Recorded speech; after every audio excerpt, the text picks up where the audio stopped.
이 항원 항체 반응에 대한 설명을 하는 이유는 식품 알레르기가 항원 항체 반응을 기본으로 하기 때문이거든요. 그래서 항원 항체 반응에 대한 설명을 드리고 그 다음에 식품 알레르기에 대한 설명들을 부가적으로 드리도록 하겠습니다. 일단 이제 항원 항체 반응 같은 경우에는 항원과 대응하는 항체와의 결합을 통해서 일종의 반응이 일어나게 되는데 이 반응을 항원 항체 반응 또는 혈청 면역 반응이라고 한다. 그러니까 항원과 그에 대항하는 항체가 만나는 거죠. 그것을 항원 항체 반응이라고 하고 혈청 면역 반응이라고도 한다. 이러한 반응을 통해서 면역 반응이 생기게 되는 거죠. 예를 들면 홍역에 걸린 사람의 몸속에 홍역균이 항원으로 들어와서 홍역에 대한 항체를 생성하게 되는 거죠. 그러면 결국은 이 항체가 항원을 소멸시킵니다.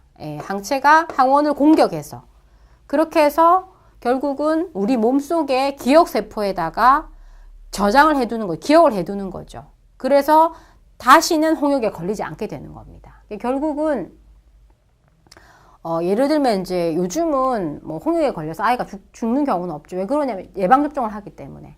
그러니까 홍역균을 아주 소량 집어넣어가지고 우리 몸에서 애들이 예방접종하고 나면 열도 좀 나고 며칠 아파요.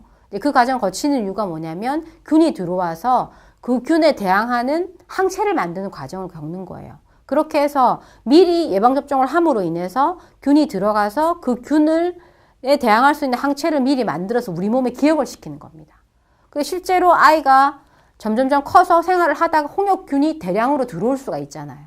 그러면 우리 몸에서 이미 홍역균에 대한 항체를 만들어 놨기 때문에 그 항체를 토대로 해가지고 더 많은 항체를 만들어서 균이 들어오더라도 싸워서 이겨낼 수 있는 거예요. 그래서 옛날에는 예방접종이 없었기 때문에 홍역으로 아이들이 죽는 경우가 많았지만 지금은 그런 경우가 없어진 거죠.